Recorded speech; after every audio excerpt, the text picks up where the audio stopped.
सन 1781 3 अप्रैल के दिन प्रकट हुए भगवान श्री स्वामी नारायण ने छपिया और अयोध्या में अनेक दिव्य लीलाओं से सभर अपना बचपन बिताया, बाल घनश्याम के रूप में। और सन 1792 29 जून की रात को उन्होंने एक ऐतिहासिक कार्य का प्रारंभ किया, नीलकंठ वर्णी के रूप में।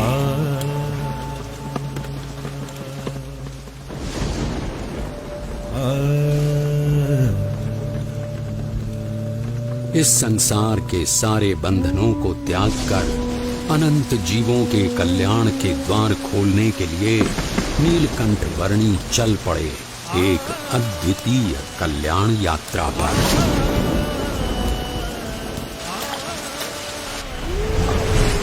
बाढ़ से उफनती हुई सरयू नदी की ओर नीलकंठ वर्णी की इस असाधारण यात्रा का प्रारंभ साधारण कैसे हो सकता था।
प्रकृति की गोद में पैदल चल पड़े केवल 11 वर्षीय नीलकंठ वर्णी अकेले थे, फिर भी रोमांचित थे, क्योंकि संसार के सारे बंधन दूर अयोध्या में ही छूट चुके थे।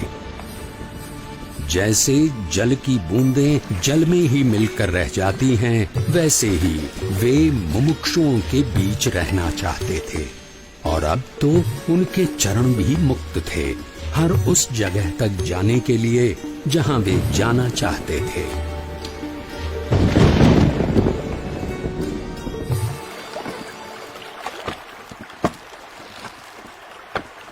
अमरपुर गांव की धरती पर सूर्योदय तो हर रोज की तरह हुआ था, पर आज वहां के लोगों को कुछ अधिक प्रकाश मिला। एक बाल योगी की कांति का प्रकाश।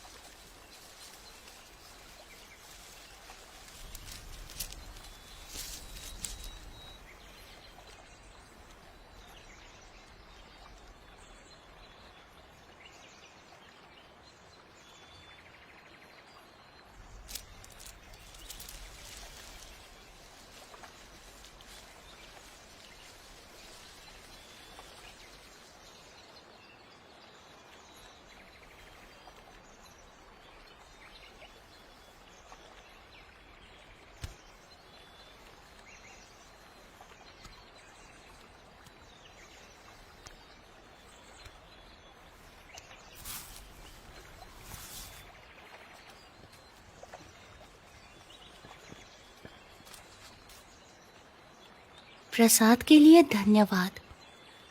अब मुझे आगे जाने की अनुमति दीजिए। बालयोगी, अगर आप लंबी यात्रा करके आए हैं तो आज के दिन यहीं रुककर विश्राम करके जाइए। अभी तो मेरी यात्रा आरंभ हुई है और मुझे बहुत लंबी दूरी तय करनी है। जैसा आप उचित समझे।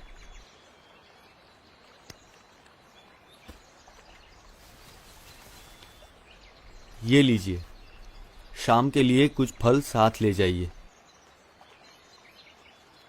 सुबह शाम की चिंता करनी होती तो संसार का त्याग ही क्यों करता। जो जीवन के अगले पल देंगे वे ही पल पल के लिए सब कुछ देंगे।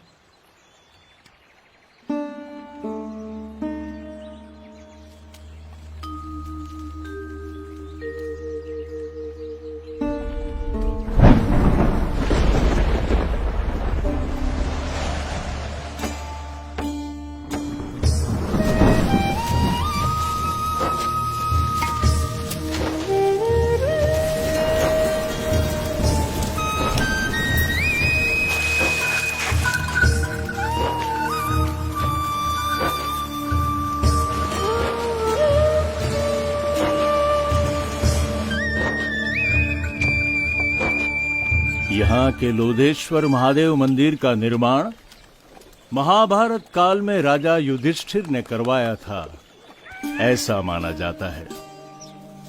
महादेव जी का यहाँ सदैव निवास है।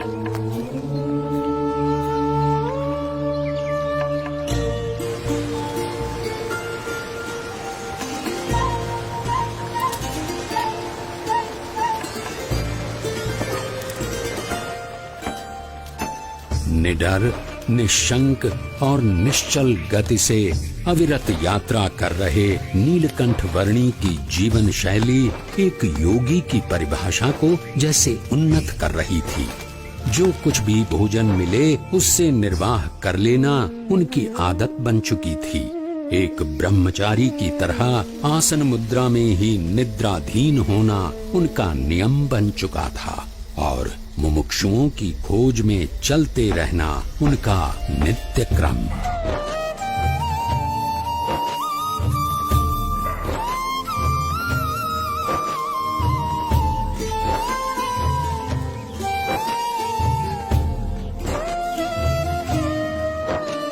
नैमिषारण्य की धरती पर जब नीलकंठ वर्णी का आगमन हुआ तब उनकी भेंट वहां वर्षों से योग साधना कर रहे मुनिगण से हुई।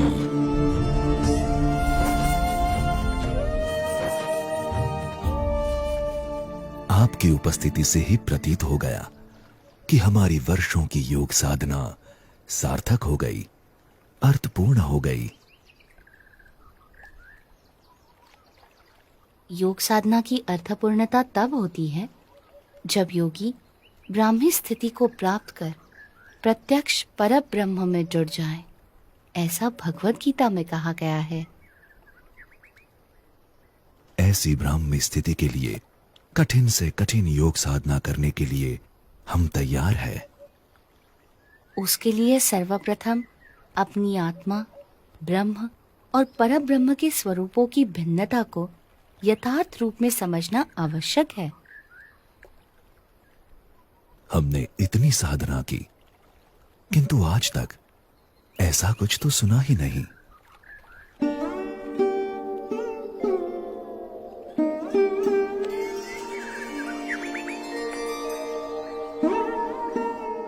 बाल योगी, आपके विचारों में कुछ नवीनता है। हमारी अभिलाषा है कि आप सदैव हमारे साथ यहीं रहें। वैसे भी इस नैमिषारण्य से अच्छा स्थान इस पृथ्वी पर कहीं नहीं है। ऋषिवर, जहां भी भगवान या उनके सच्चे ब्रह्म स्वरूप सत्पुरुष की निश्रा है, वैसा हर एक स्थान नैमिषारण्य तीर्थ के समान ही है। नैमिषारण्य से चल पड़े नीलकंठ वर्णी सहजापुर आ पहुंचे।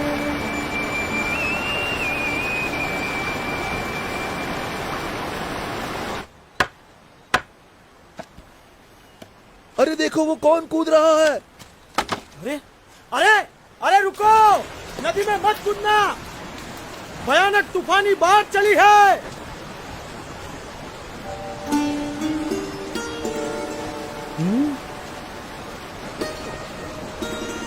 अरे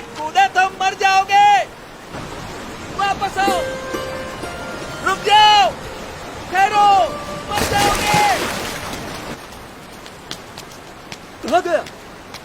लगता है पानी के भंवरों ने उसे खींच लिया, डुबो दिया। इतनी भयानक बाढ़, उसका जीवित रहना असंभव। मर गया बेचारा। कहाँ गया वो बच्चा? कहीं नजर नहीं आ रहा। राम राम।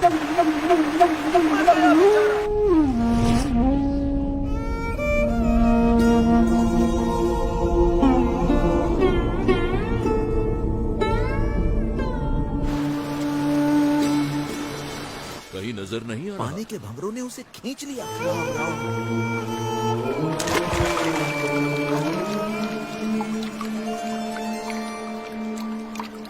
इतनी भयानक बाढ़ में उसका जीवित रहना असंभव है। बेचारा। अरे ये नहीं कौन होगा ये कैसे बच गया?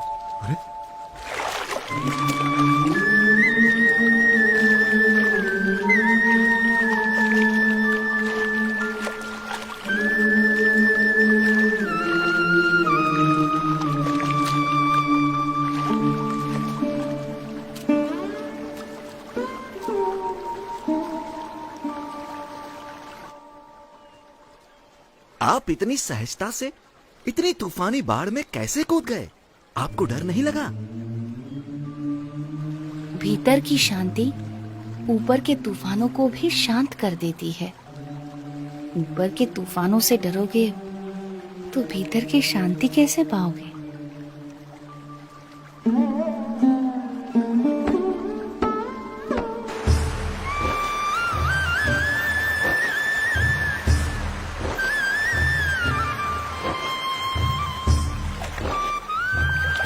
नीलकंठ वर्णी के निरंतर अथक रूप से चलते चरण उन्हें जहां भी ले जाते थे, वहां कोई न कोई किसी न किसी रूप में उनसे जुड़ जाता था।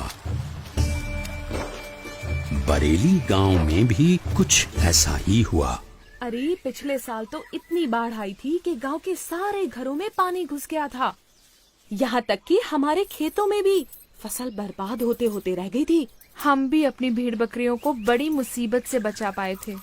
वैसे भी कुदरत के सामने हम क्या कर सकते हैं? जो भगवान चाहेंगे वही होगा। सब उसके हाथ में है। हाँ, सो तो है। हरि करे सो होय जगत में, हरि करे सो होय। चाहे करे नर कोटि उपाय, कर कदू जो कोय जगत में हरि। अरे रुक क्यों गई? गाना। हाँ? कितना प्यारा बच्चा है। केवल बच्चा है या कुछ? इतना छोटा बालक और योगी।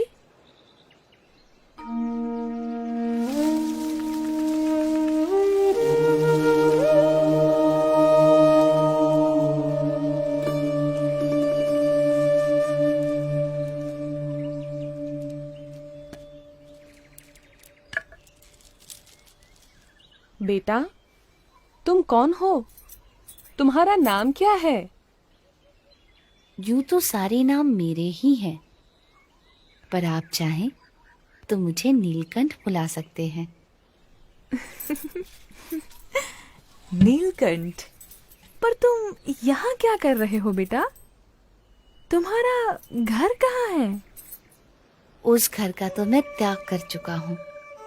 फिर भी मैं जहाँ भी हूँ घर में ही हूँ, क्योंकि मेरा घर तो सारा विश्व है। पर इतनी छोटी उम्र में तुमने अपनों को क्यों छोड़ा? सबको अपनाने के लिए। जो भटक गए हैं उन्हें घर वापस लाने के लिए। तुम हो तो इतने छोटे से, पर बातें बहुत बड़ी बड़ी करते हो।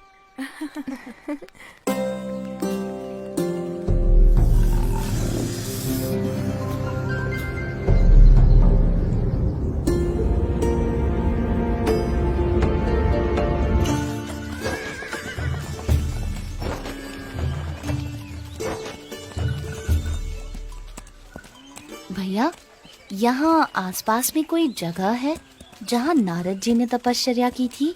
हाँ, उस जगह का नाम ही नारद वन है। यहीं से उस तरफ का रास्ता पड़ता है। अरे वो बच्चा अकेला जा रहा है। किंतु तुम्हारा अकेले वहाँ जाना ठीक नहीं होगा, बड़ी भयानक जगह है। नीलकंठ वर्णी ऐसे भयानक वनों में भी सहज रूप से चले जाते थे जहाँ दिन में भी सूरज की किरणें प्रवेश नहीं कर सकती थीं।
सुबह हो या शाम, दिन हो या रात, ऐसे अनेक बीहड़ वनों को पार करते हुए, कईयों को अपने स्वरूप की स्मृतियां देते हुए कुछ दिनों की यात्रा के बाद नीलकंठ वर्णी नारद वन आ पहुंचे।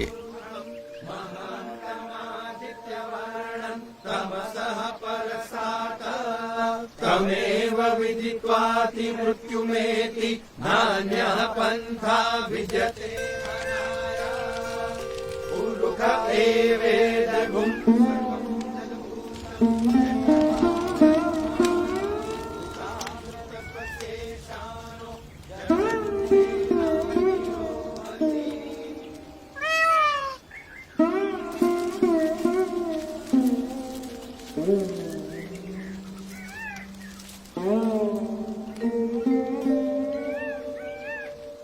आपके दर्शन मात्र से प्रतीत होता है कि कई वर्षों से जिनका स्मरण हम अपने हृदय में करते आए हैं, वो भगवान स्वयं आज हमारे समक्ष प्रकट खड़े हैं।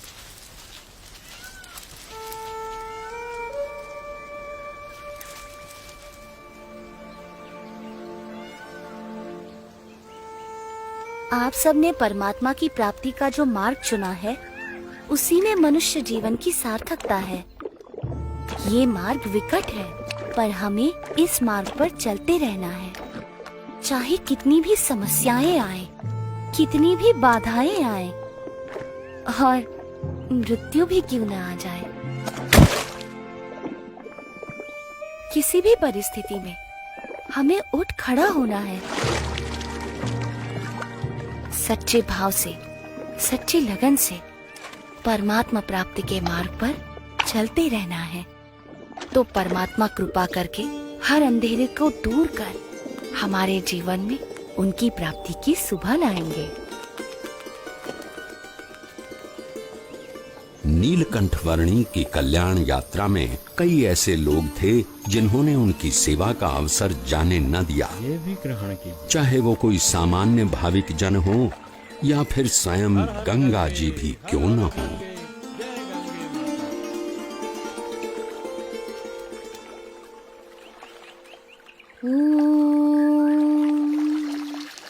भूर्भुवः स्वः तत्सवितुर्वरेण्यं भर्गो देवस्य धीमहि धियो यो नः प्रचोदयात्।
हरिद्वार में यहां आपको कोई शांत जगह नहीं मिलेगी।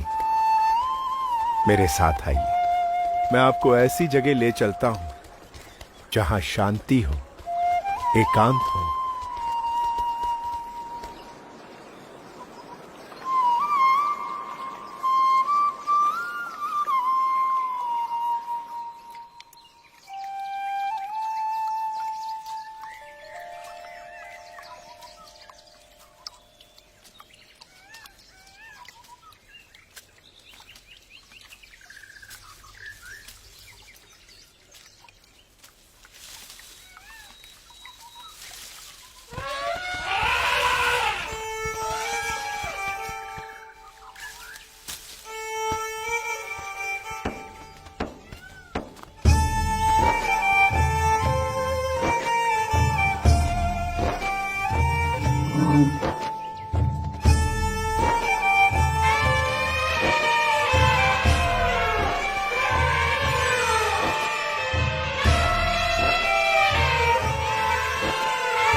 आज तक बहुत सारे साधु, संत, योगी, महर्षि यहाँ आए हैं, परंतु इतने भावपूर्वक किसी की सेवा करते हुए मैंने आपको कभी नहीं देखा।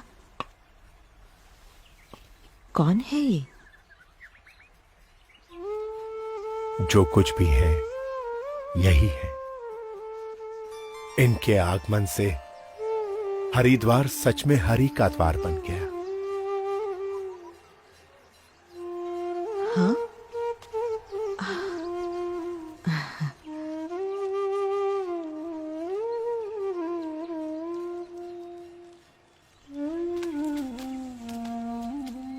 आपकी बड़ी कृपा कि आपने हमें दर्शन दिए।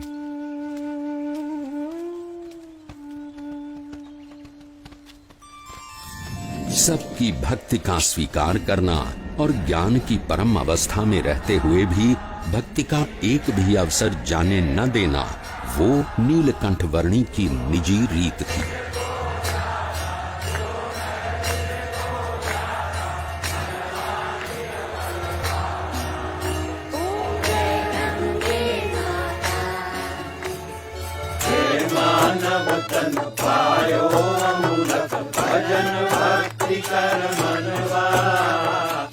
जन्माष्टमी के दिनों में नीलकंठ वर्णी तपोवन आ पहुंचे।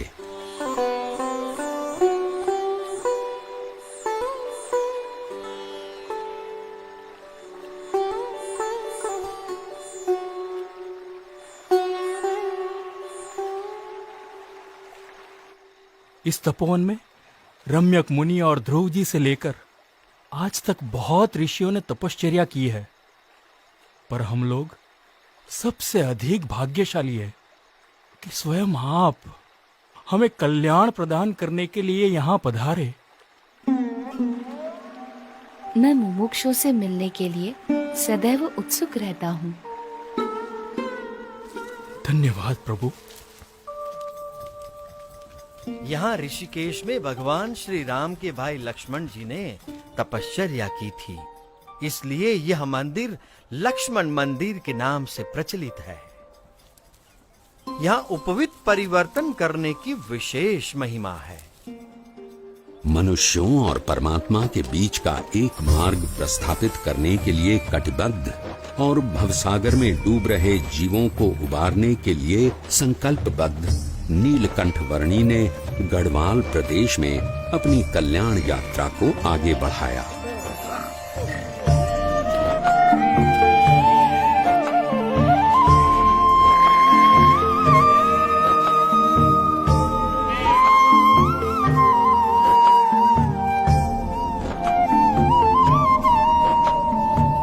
किसी भी परिस्थिति में अपने ध्येय तक पहुंचने की नीलकंठ वर्णी की संकल्प शक्ति के सामने कोई भी विकट रास्ता सरल बनकर रह जाता था।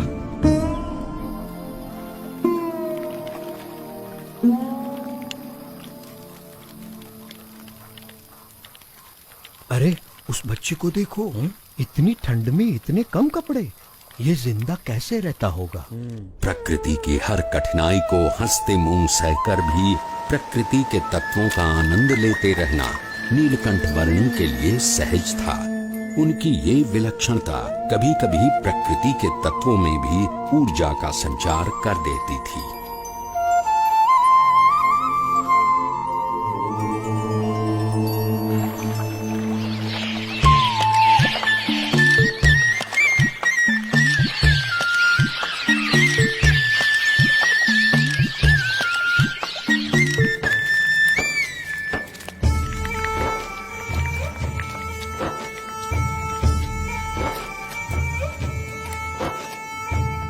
ये मनभंग पर्वत है और वो चित्तभंग पर्वत, और वहां दूर नदी के किनारे जो दिख रहा है वो है श्रीपुर गांव।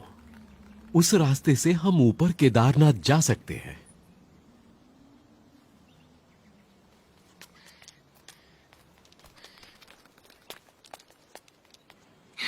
ये क्या बना रहे हो? ये जीव है और ये ईश्वर है, और ये उनके ऊपर माया का घोर अंधकार। ये क्या? और माया से भी पर ये है ब्रह्म, और सबसे पर परब्रह्म। ये क्या देख रहा है? बेटा, तुमने सन्यास ले लिया है। अच्छा किया है, पर इतनी छोटी उम्र में तुम्हें क्या पता कि कितना संघर्ष, कितनी विकटताएं होती हैं एक सच्चे सन्यासी के जीवन में। यदि पुरुष प्रयत्न में कोई कमी न रहे तो परमात्मा कृपा करके सारी विकटताओं को पार करवा देता है। अगर मन के पक्के हो तो शायद तुम निर्भयता से घने वनों को पार कर लोगे, भयानक जानवरों का भी सामना कर लोगे, और ऐसी कई विकटताओं को पार कर लोगे जो सामान्य मानव नहीं कर पाता। पर सन्यासी का जीवन अपने आप में एक संघर्ष है। साधु का जीवन कोई गुलाब के फूलों की सेज नहीं कि जिस पर आराम से सो जाओ, पर वो दो धार वाली तलवार है जिस पर मृत्यु पर्यंत चलना है। जहां ध्येय शुद्ध हो वहां उसे पूर्ण करने के सारे मार्ग परमात्मा तय कर देते हैं।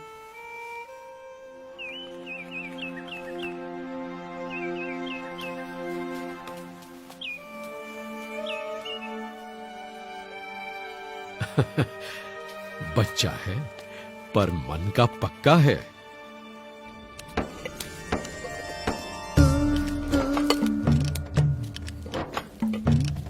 दुर्गम पहाड़ियों के बीच से भी रास्ता निकाल लेना, भयानक परिस्थितियों से भी बड़ी सहजता से निकल जाना, और भोजन के लिए जो कुछ भी मिले उससे अपने शरीर को अनुकूल कर लेना नीलकंठ वर्णी भली भांति जानते थे।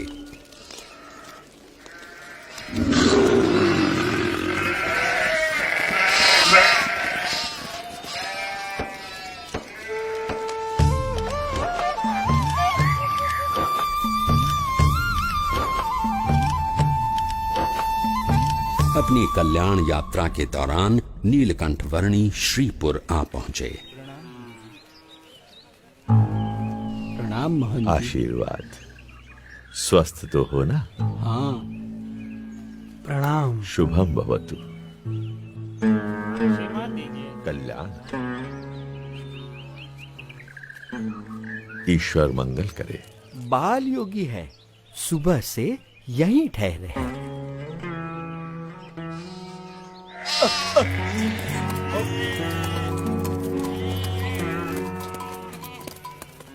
सब सुनिए, संध्या काल हो रहा है, सब सचेत हो जाइए। अपने मवेशियों को घर के अंदर ले लीजिए, बच्चों को भी ले लीजिए, सचेत रहिए। खेलना बंद करो, पता है ना बाहर कितना खतरा है। घर का ताला अंदर से बंद कर लेना, कोई बाहर ना निकले, ध्यान रखना। चलो चलो जल्दी करो, चलो जल्दी जल्दी सब कुछ अंदर रख दो। चलो चलो जल्दी करो। मैंने इस तरफ के दरवाजे बंद कर दिए हैं। भी सब बंद कर दिया है। चलो जरा जल्दी करो। चलो चलो जल्दी करो। पीछे के सारे दरवाजे भी बंद कर दो। भैया, अरे कोई खिड़कियां भी खुली मत छोड़ना। अरे सामान आने के बाद अपने सभी लोगों को अंदर बुला लो, कोई बाहर ना रह जाए। बेटे, मैं इस कमलेश्वर मठ का महंत हूं। अंधेरा हो रहा है और रात बहुत डरावनी होगी। मठ के अंदर आकर रहो। अंतर का उजास बाहर के अंधेरे से डरने ही नहीं देता।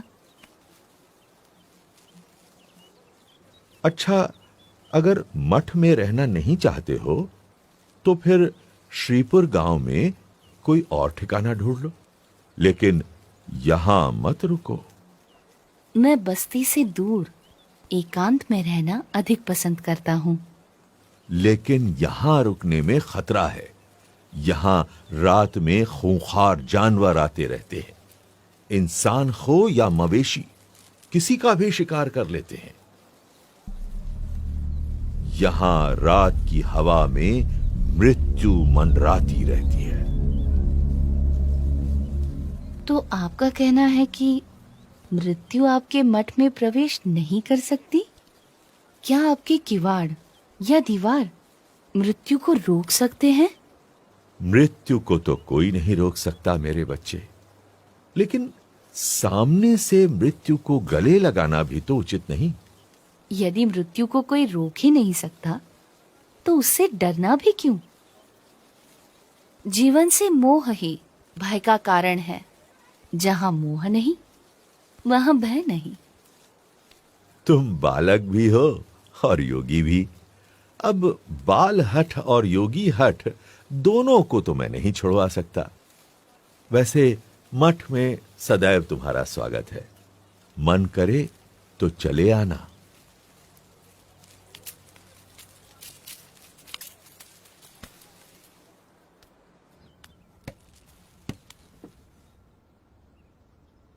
मुझे भय है, अगर कोई जंगली जानवर आ गया तो इसकी मौत निश्चित है।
शांतं भवतु, कल्याणमस्तु।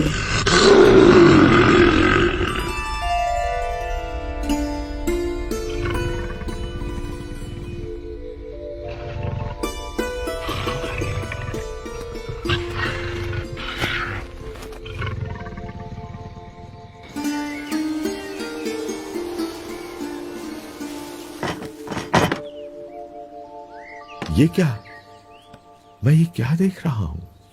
अकल्पनीय। जहां दिव्य प्रेम हो वहां भय नहीं हो सकता।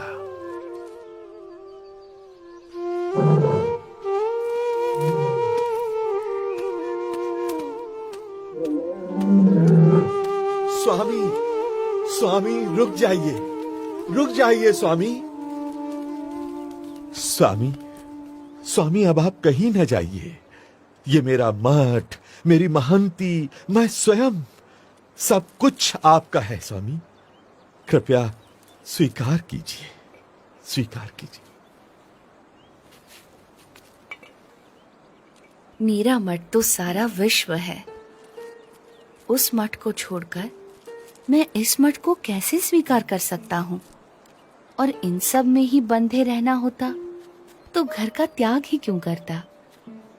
प्रभु, हमारा प्रेम स्वीकार कर यहीं रुक जाइए और हमें आपकी सेवा का मौका दीजिए।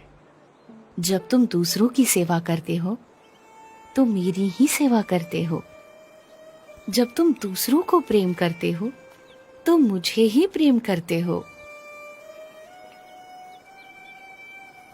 हरेक जीव में बसे परमात्मा के स्वरूप का आदर करना और उस आदर से हरेक को समान भाव से अपनाकर कल्याण के मार्ग पर प्रेरित करना, वो नीलकंठ वर्णी की अनूठी शैली थी। नीलकंठ वर्णी किसी भी प्रकार के भय से मुक्त थे और दिव्य प्रेम से युक्त थे, और इसीलिए कोई भी मुमुक्षु जीव बड़ी सहजता से नीलकंठ वर्णी से जुड़ जाता था।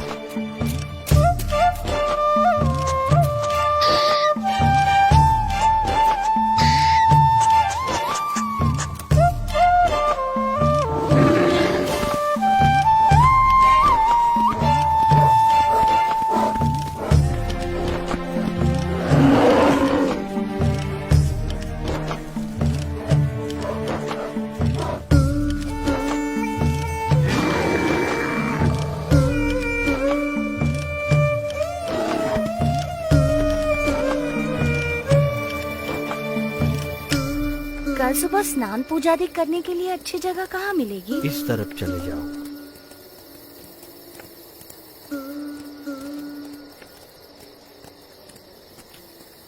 गंगे च यमुने चैव गोदावरी सरस्वती स्नानं करोमि ते जलैः।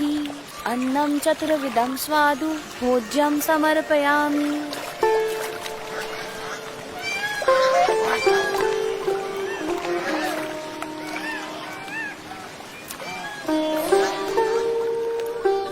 हमें जो मनुष्य जन्म मिला है वो बहुत दुर्लभ है और इसीलिए उसका उपयोग भी कल्याण के लिए होना चाहिए।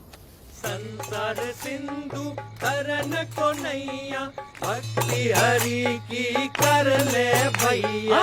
संसार सिंधु तरन को नैया, भक्ति हरि की कर ले भैया।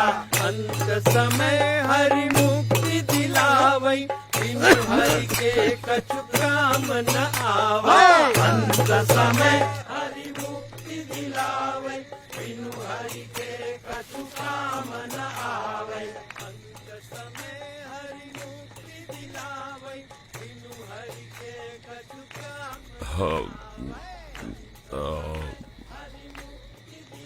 भाई वो अपना मजा ले रहे हैं और हम हमारा। उस नशे के सामने ये नशा तो कुछ भी नहीं है। पर इसमें बुरा भी क्या है, मजा आता है। इस व्यसन से अधोगति है और उस व्यसन से उन्नति। पसंद भी आपकी है और निर्णय भी।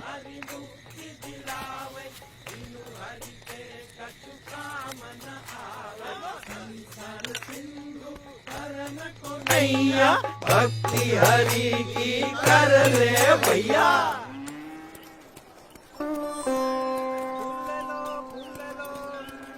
आओ भगवान को चढ़ाने फूल ले लो।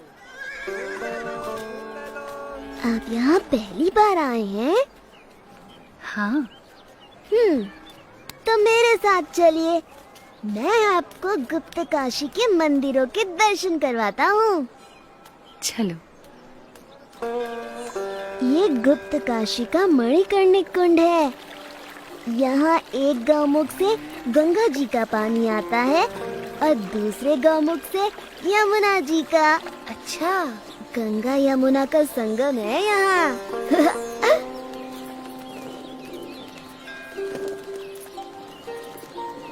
ये विश्वनाथ मंदिर है और ये पास में है अर्धनारेश्वर मंदिर।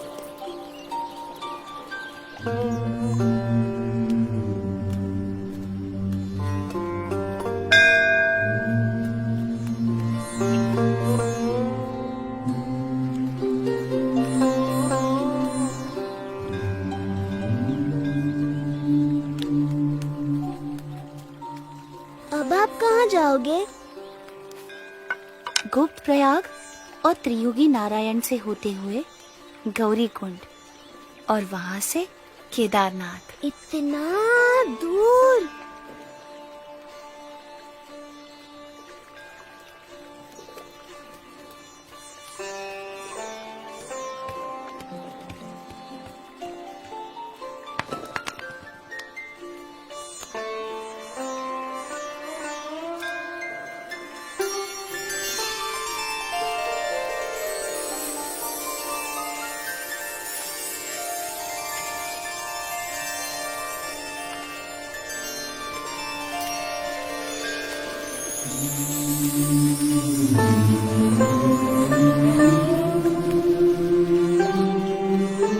प्रणाम, अपना ध्यान रखना।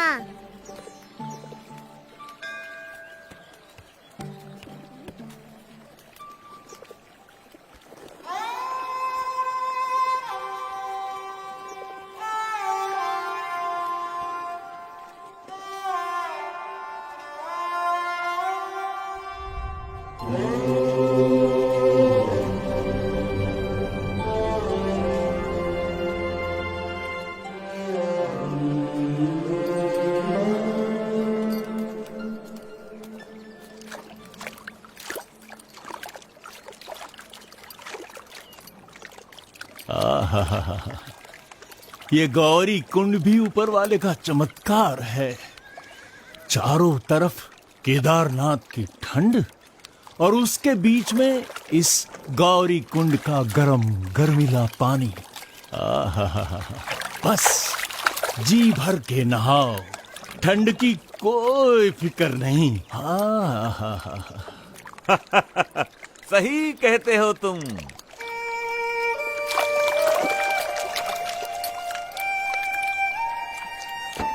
गौरी कुंड से नीलकंठ वर्णी केदारनाथ की ओर चल पड़े। कोई भी ऐसा संजोग नहीं था जो इस 11 वर्षीय बालक की कल्याण यात्रा में बाधा डाल सके, चाहे वो शरीर की थकान हो या विकट से विकट रास्ता।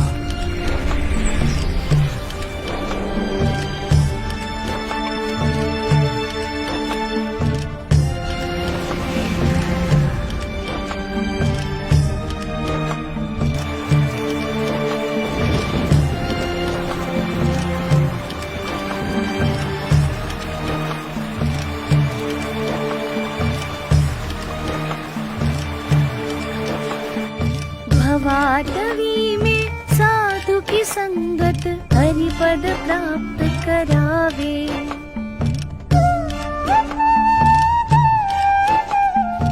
हो साक्षात केदारनाथ।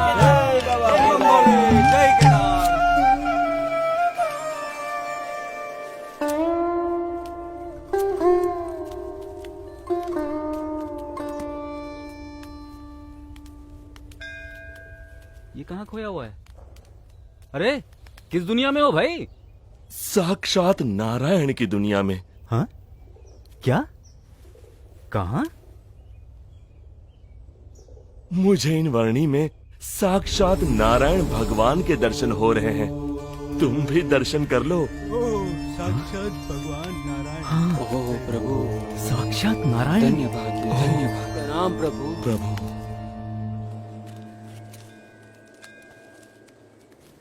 मान लो कि तुम यहाँ केदारनाथ में हूं। ये रहा केदारनाथ, और तुम्हें जाना है यहां बद्रीनाथ में। हाँ, ये रहा बद्रीनाथ। अब सवाल ये है कि भाई जाओगे कैसे?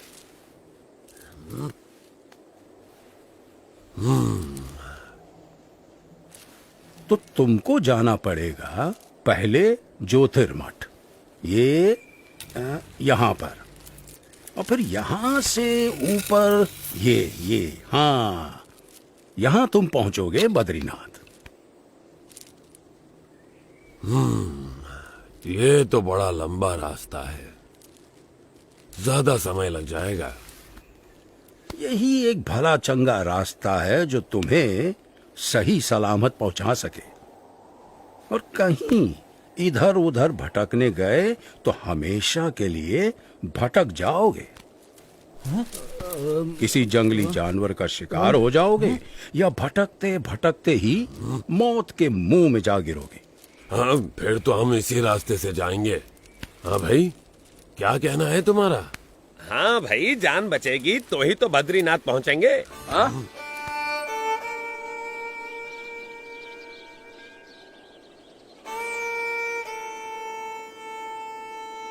थोड़ी देर ज्यादा लगेगी, पर जिंदा तो पहुंचेंगे। हाँ, सही समझे। हाँ भाई, सुरक्षित रास्ते से ही चलेंगे।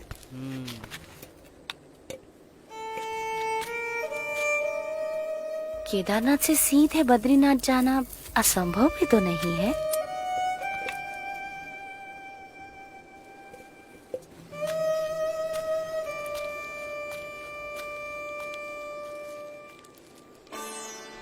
केदारनाथ से सीधे बद्रीनाथ, एक ऐसा मार्ग जिससे गुजरने के बारे में कोई सामान्य मानवी तो सोच भी नहीं सकता था, जहां मानो मनुष्य जीवन का अस्तित्व ही नहीं था। ऐसा कुछ भी नहीं था जो मनुष्यों को जीवित रहने देने का कारण बने। अगर कुछ था तो बस कदम कदम पर खतरा।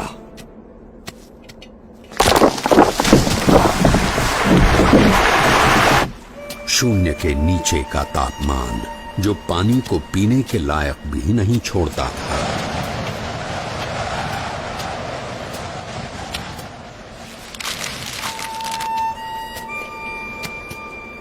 मीलों तक फैली हुई बर्फ जैसे विपत्तियों का महासागर, और हर क्षण मृत्यु का आह्वान।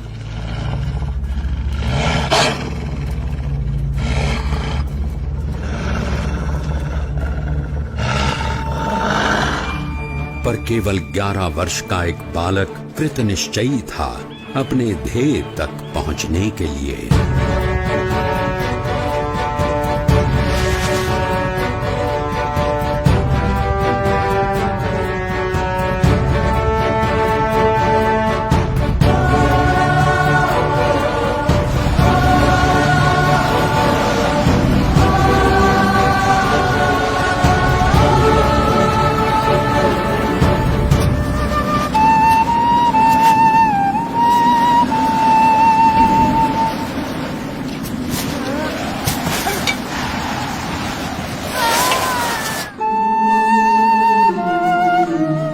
परमात्मनि यो रक्तो विरक्तो अपरमात्मनि।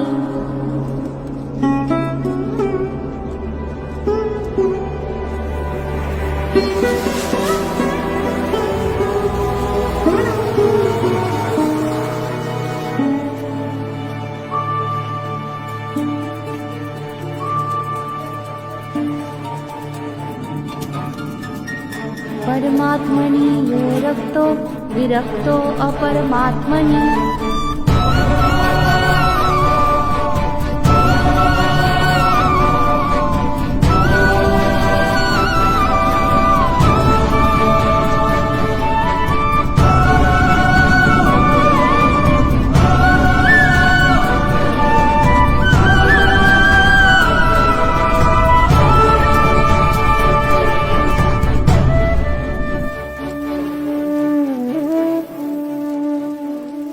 इस ठंड में हम लोग यहाँ कंबल ओढ़कर भी ठीक से सो नहीं पा रहे हैं, और वो बच्चा नंगे पांव, खुले शरीर, केदारनाथ से सीधे बद्रीनाथ के विकट रास्ते पर अकेला चल पड़ा है। क्या हुआ होगा उसका?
ऐसा क्या था जिसके कारण कोई भी प्रकार की परिस्थिति नीलकंठ वर्णी को रोक सकने में असमर्थ हो जाती थी।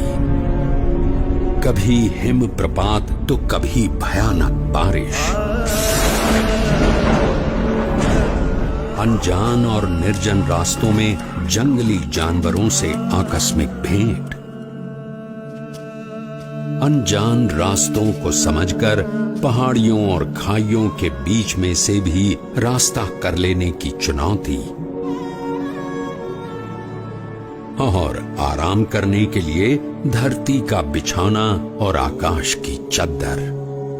नीलकंठ वर्णी की दृष्टि में ऐसा कुछ भी नहीं था जो इस मनुष्य शरीर से नहीं हो सकता था।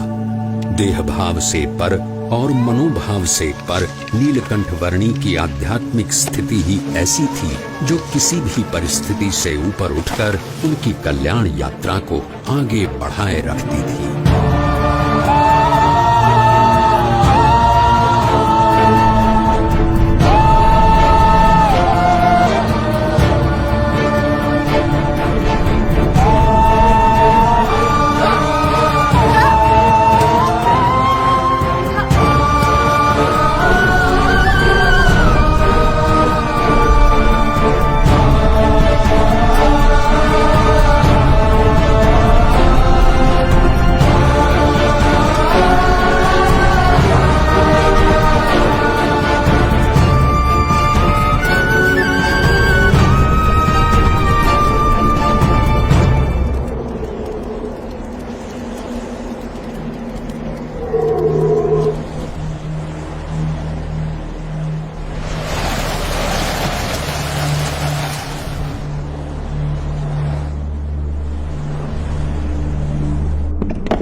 ऐसे विपरीत हालात में भी अपने नियम, धर्म और अपनी भक्ति के नित्य क्रम के साथ कोई भी समझौता न करके भक्ति की प्रणाली की पुष्टि करता हुआ एक ऐसा उदाहरण नीलकंठ वर्णी ने प्रस्थापित कर दिया जो सदा के लिए भक्ति रीति का पोषण करता रहेगा।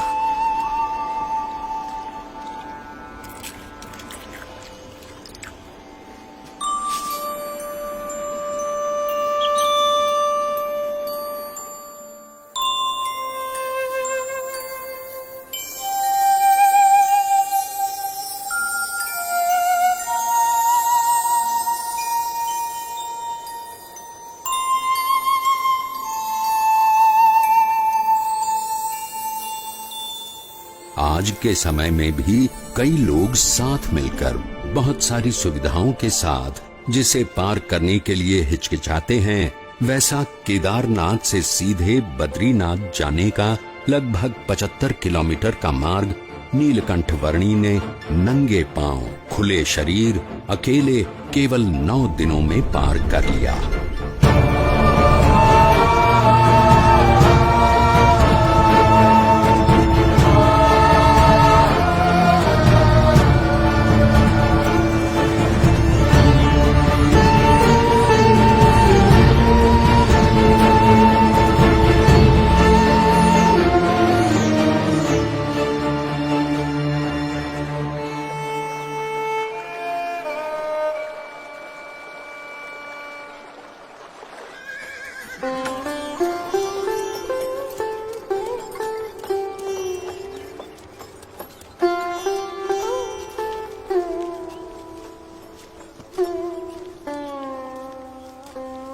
जय बद्रीनाथ विश्वम्भरम, जय बद्रीनाथ विश्वम्भरम, जय बद्रीनाथ विश्वम्भरम, जय बद्रीनाथ। अरे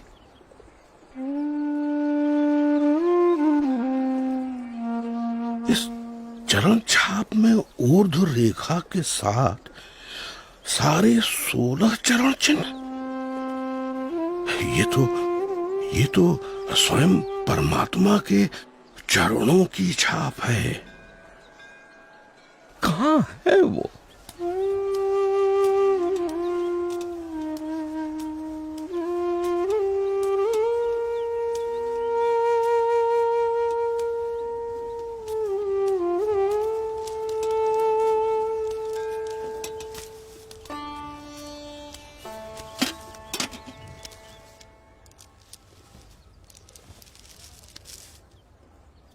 प्रणाम।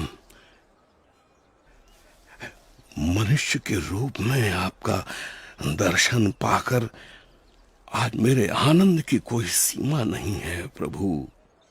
मेरा रोम रोम हर्षित है प्रभु। कहीं सुना है और शास्त्रों में पढ़ा भी है कि भगवान जब मनुष्य रूप धारण करते हैं तब उन्हें पहचानने का सौभाग्य बहुत भाग्यशाली को ही मिलता है। आज मेरे जन्मों जन्म के भाग्य खुल गए कि आपके प्रत्यक्ष दर्शन हो गए। आपने क्या नाम ग्रहण किया है प्रभु? मेरा नाम है नीलकंठ। नीलकंठ। आप कहां से आए हैं प्रभु? अनेर देश से। ऐसी तो कोई जगह का नाम मुझे याद नहीं प्रभु। मेरी समझ में आए उस तरह से बताइए। कहां से यात्रा आरंभ की, किन किन तीर्थ स्थानों को अपनी उपस्थिति से पावन किया, कहां ठहरे? मैंने आषाढ़ मास में अयोध्या से सरयू पार की और अमरापुर आया। हिंडोला के दिन नारद वन में बिताए और पवित्र एकादशी हरिद्वार में की। तपोवन में जन्माष्टमी का उत्सव मनाया। लक्ष्मण झूला के पास लक्ष्मण मंदिर में उपवीत परिवर्तन किया। गणेश चतुर्थी श्रीनगर में, ऋषि पंचमी उद्धव वन में और जल झिलनी एकादशी एवं वामन द्वादशी गुप्त काशी में की। त्रियुगी नारायण में पूर्णिमा करके श्राद्ध पक्ष मैंने गुप्त प्रयाग और केदारनाथ में बिताया और नवरात्रि के आरंभ में केदारनाथ से चलकर पहाड़ों को पार करके आज नवरात्रि के 9वें दिन यहाँ बद्रीनाथ आया हूँ। और आपका भाव है, इसीलिए दीपोत्सव और अन्नकूट उत्सव यही आपके साथ मनाऊंगा। अवश्य प्रभु।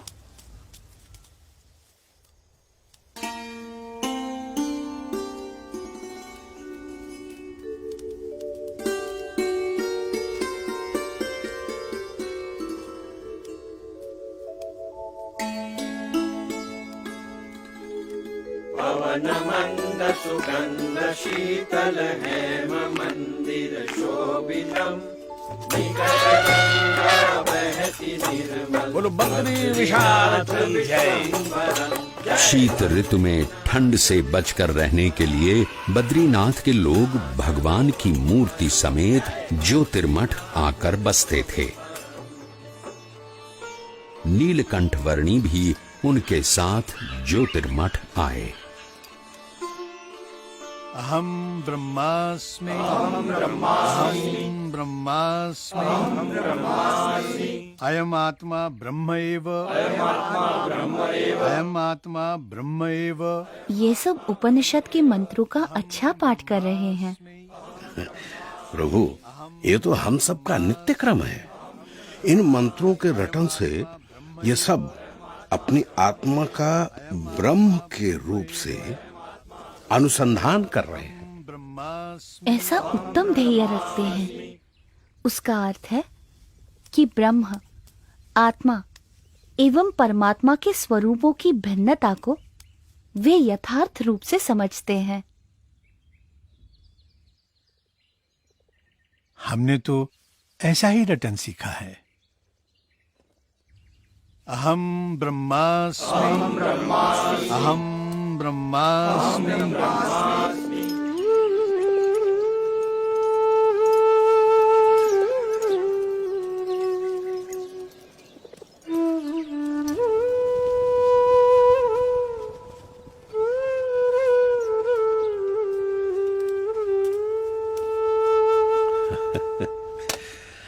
क्या देख रहे हो बालयोगी? मुझे मानसरोवर जाना है। क्या आप रास्ता दिखा सकते हैं? अभी से रास्ता पूछ के आप क्या करोगे? अरे जब ठंड की ऋतु समाप्त हो जाएगी तब बहुत सारे लोग वहां जाएंगे, उनके साथ चले जाना। हाँ? मुझे तो अभी जाना है। है? इस ठंड में? हाँ। मानसरोवर? अरे प्रभु, ऊपर की ठंड तो आग की तरह जलाती है।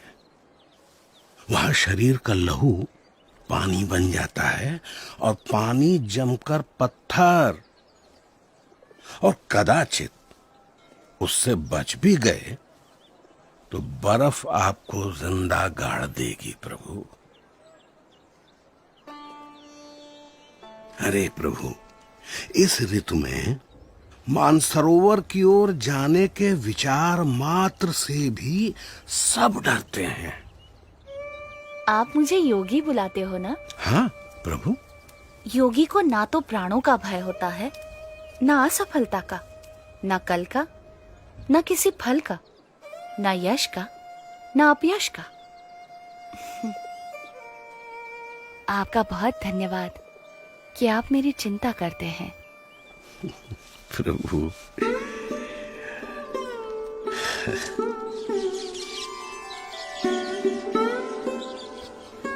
ऊपर की ठंड से बचने के लिए कंबल पर्याप्त तो नहीं है, फिर भी स्वीकार कीजिए।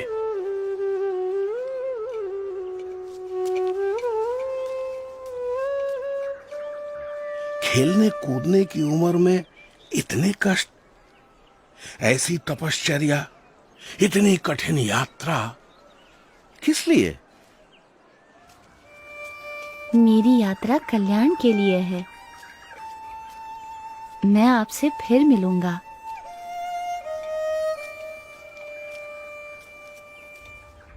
आपके दर्शन की प्रतीक्षा रहेगी प्रभु।